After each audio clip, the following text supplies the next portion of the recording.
In this second video on housing, we'll focus more on the 19th century, the 1800s. And I want to start here with the slave cottages because slavery existed through the Civil War.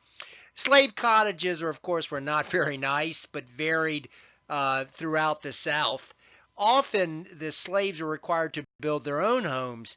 And it's interesting because when they built homes with more than one room, they would build the first room uh, in front and a second room in the back, sort of sequentially as you enter the door.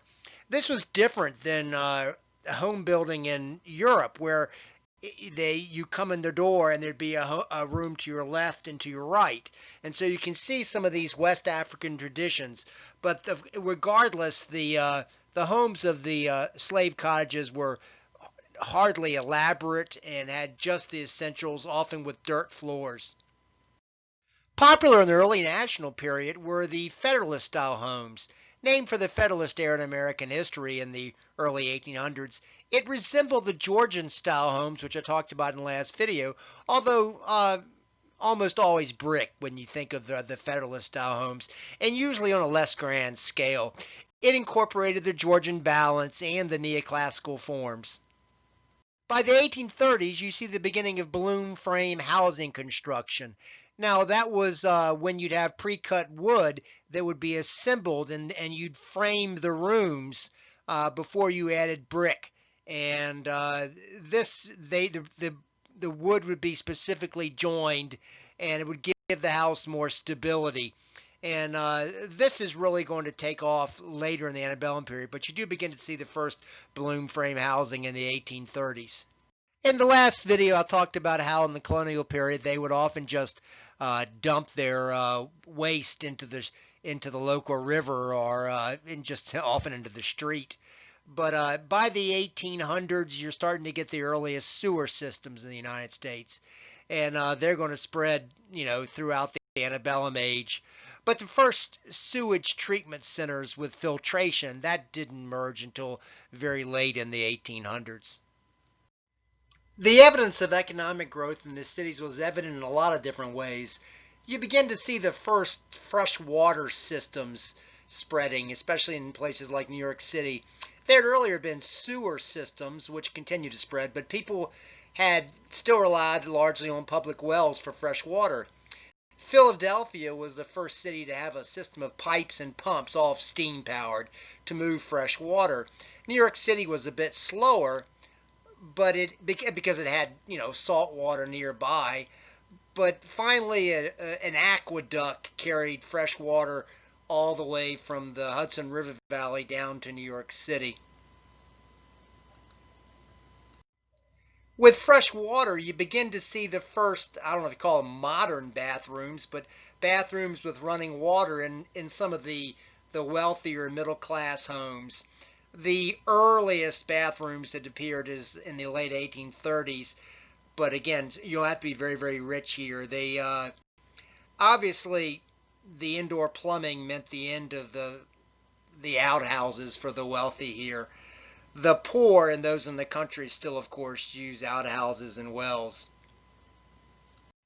The first radiator system for heating homes was being invented in the 1850s, but the use of cast iron radiators like the one shown to the left here came after the Civil War. As people burned coal, they learned that a coal tar was left over, and they learned that this coal tar could be used for the creation of kerosene, and the kerosene would burn as an illuminant.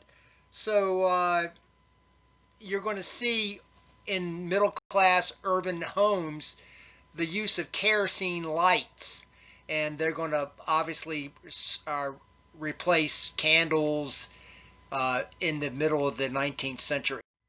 By the very late in the antebellum period, by the 1850s, you're also finding that the use of coal was leading to another product that resulted, gas.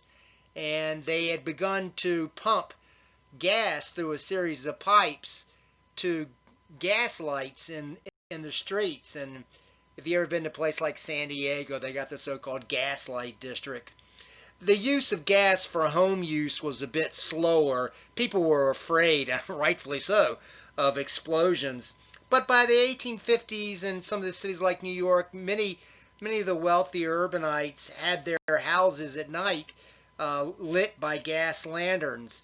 It might give out an odor periodically, and it might hiss, but there was no more need for candles, and by that way, it was in that sense it was less of a threat from fire. Now, homes back to colonial days often had root cellars, either partially underground in the house or away from it, in order to store food. In the mid to late 19th century, you're seeing the idea of a larger basement for storage or for infrastructure such as pipes beginning to appear, but then only in areas where the soil allowed it. Of course, by the late 19th century, the Americans are begun to settle in the Great Plains where there are fewer trees. And this is when people adapt, and they end up building initially, when the settlement of the Great Plains, sod houses. And they're perfectly adapted. You take some of that clay soil, you get it wet and mold it, and then you leave it out in the sun, or hot summer in the plains, or perhaps bake it. And what you get is essentially like a brick. And you would pile these bricks on top of each other, and you'd have the mix with straw, some of the high grasses of the plains, and it ended up being perfect insulation. I mean, if it's cold in the winter, then you can have a fire inside, and it would keep the heat inside. If it's really hot in the summer, you probably want to be in a cave. Well, there are no caves, so you probably want to be in a clay sod house, which would again insulate keep the cool weather in. But it didn't require a lot of wood, because again there aren't a lot of wood on the plains. You'd have wood framed windows and wood doors perhaps, and a framed roof with the grasses thatched type of roof. And you would often burn in the fireplace dried sort of fossilized cow dung, which was flammable. So people adapted with their housing and the way they lived. Speaking of adaptation, as people settled the Great Plains in the late 19th century, they began to build some of the storm cellars.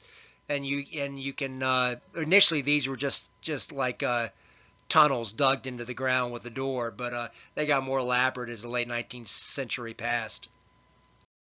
By the turn of the 20th century, larger houses appeared on the Great Plains, some in what became known as the prairie style.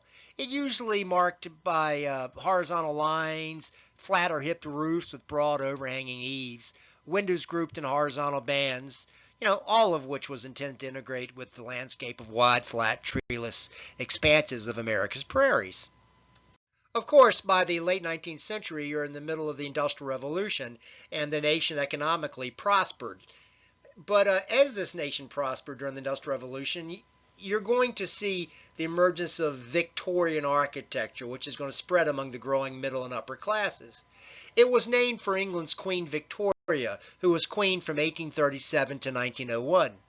Victorian architecture in America was not just one style, as we'll see here in a second, but many design styles, each with its own unique array of features. Victorian architects embraced, new materials and technologies to create houses like no one had ever seen before.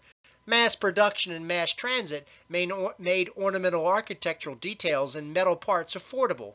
Victorian architects and builders applied decorations liberally, combining features borrowed from many different eras and styles with flourishes from their own imaginations.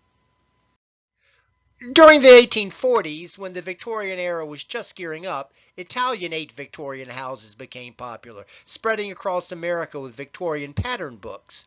With low roofs, wide eaves, and ornamental brackets, Victorian Italianate houses are reminiscent of an Italian Renaissance villa. Some even sport a cupola on the roof.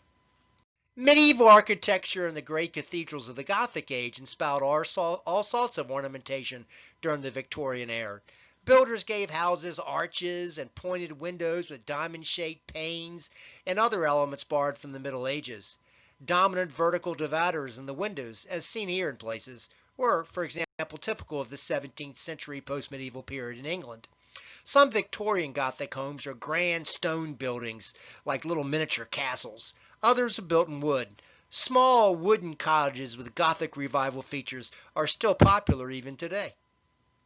There's also the so-called Second Empire Victorian style. On first glance, you might mistake a Second Empire house for an Italianate. Both have a somewhat boxy shape. But a Second Empire house will always have a high mansard roof.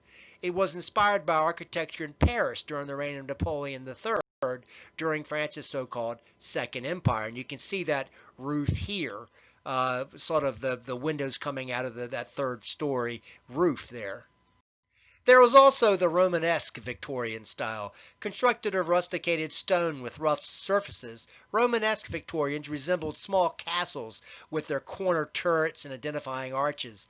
The style was used more for large public buildings like libraries and courthouses, and there's one in downtown Dallas if you've been there. But some private homes were also built in what became known as Richardsonian Romanesque style, just like a minier version, and you can see one of them on the right here. If you've ever been to the Smithsonian on the Mall in Washington, the original Smithsonian building was in a Romanesque Victorian style. There's also another type of Victorian architecture known as the Queen Anne Victorian houses. Rounded towers, pediments, and expansive porches give Queen Anne's houses, a regal feel to it. But the style actually had nothing to do with Queen Anne era in England. Really, Queen Anne and Victorians were diverse and not easily to characterize, but were always elaborate and inventive given the new construction methods. Another style appeared during the Industrial Revolution that had nothing to do with Victorian-style homes.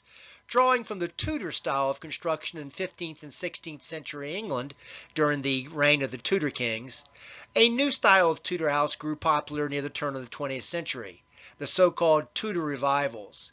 These Tudor revivals eschewed authentic half-timber construction like the originals, and often had stone or brick for the first floor, unlike, I say, the originals, while the upper floors were stud-framed and covered with a veneer of stucco and decorative faux timbers. Cross gables were commonly included in the plans, as were typical Tudor features like steep roof lines and gabled windows with lead-gated glass mullions. The traditional thatched roof, however, was of course replaced by slate. Interiors incorporated such Tudor-style elements as decorative beam ceilings, arched doorways, plaster walls, and detailed wooden staircases. Before the Civil War, the tallest buildings could only be around 5 stories because the weight of the taller stories would crush the mortar and brick below. In the late 19th century, the higher buildings were possible because of the availability of steel girders, mass-produced durable plated glass, and the elevator. The first thing to be built was a skeleton of steel, and thus, unlike before, the walls didn't support the total structure. The first so-called skyscraper to be built on this principle was a 10-story home insurance building in Chicago, built in 1885. Soon, most major cities had skyscrapers, and, by early 1900s, some were 50 to 60 stories high. Chicago initially led in the number of skyscrapers, even pioneering the so-called Chicago School of Architecture, whereby the steel-supported skyscrapers attempted to combine aesthetic concerns with commercial practicability, often with shops and restaurants on the lower floors and rented office space above. While America had always had its landed gentry, the Industrial Revolution spawned a new class of super wealthy like the nation had never seen before. They built these humongous Victorian-style mansions with the latest amenities, and they began to have things like second homes or cottages at the beach, and to take extended, months-long vacations in Europe. The super wealthy employed live-in domestic servants who did their cooking, cleaning, and driving. The growing middle classes were able to afford new houses in the new suburbs. Here they often built their home back from the road, creating a front yard and thus emulating the wealthy landed estates where the manor house had been in the middle of the land. By the very late 1800s, very late 19th century, the newest construction in the cities and suburbs had electricity. And that was also a part of the fact that there were transformers which could take the electricity power and break it up so it wouldn't just, burn a house down.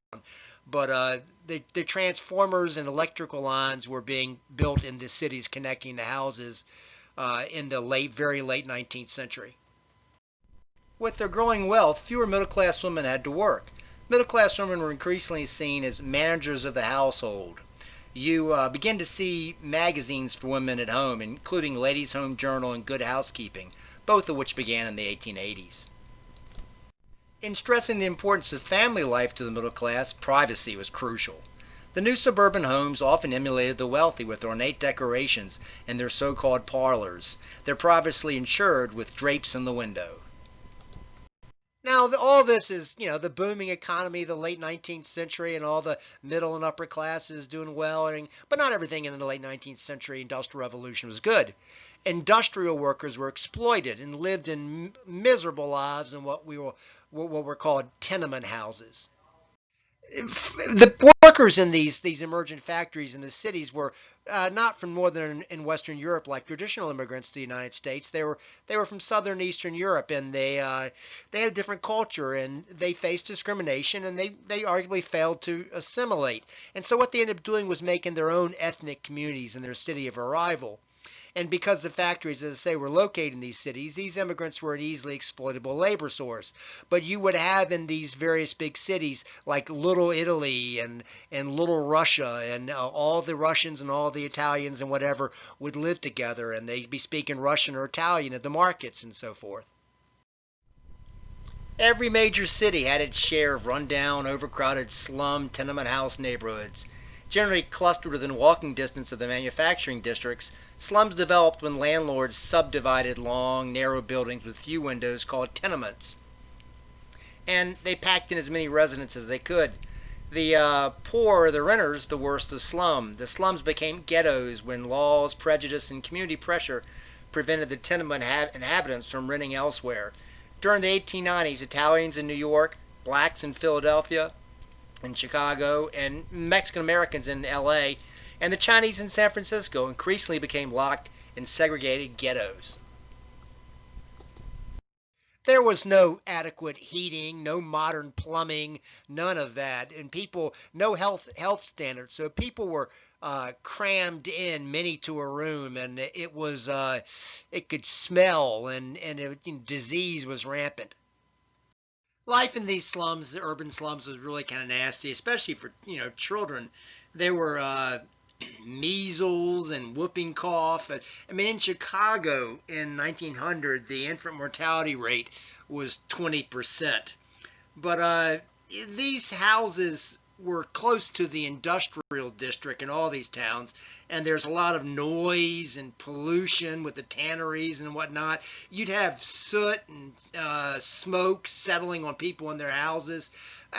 Keep in mind that the factories were coal-fired steam engine was their source of energy, and coal was the chief source of the heat houses as well. So if you went to these districts, it was just horrible to live in. It was polluted. In the very late 19th century, we're going to see a reform movement growing called the Progressive Movement. We'll talk more about that later on. But the Progressive Movement was a series of reforms to address the problems of the Industrial Revolution, and one of them was to address these homes and cities, the problems that existed. And it leads to the growth of what we call the City Beautiful movement. If you're living in one of these cities, there's no trees, there's no outdoor space, and what people would do is they'd originally go to cemeteries, which when cemeteries were built, they're on the outskirts of town, and they plant trees. There'd be a little solitude. And then the city over time would go around the cemetery. So if you're in the city, the only place you could go to have any bit of nature, grass and trees and solitude were in these cemeteries. Well, by the progressive age in the very late 19th century, people were beginning to realize that we ought to build these cities with some sense of nature, some sense of beauty. And if you do that, if you start having urban parks and and better constructed, more ornate type of buildings for everybody, you're going to theoretically inspire more virtue, give people hope. And so that's what underscores the City Beautiful movement. They would plant trees along roads in the cities, and they'd have urban parks. Shown here is Frederick Law Olmsted, who famously designed Central Park in New York City, shown on the upper right. And of course, all cities in the City Beautiful movement, you begin to see houses with trees and plants and wider streets and sidewalks that are nicer, and it's really just trying to instill hope and raise virtue in the city. Uh, any event, this concludes the second video on housing and architecture in the 19th century.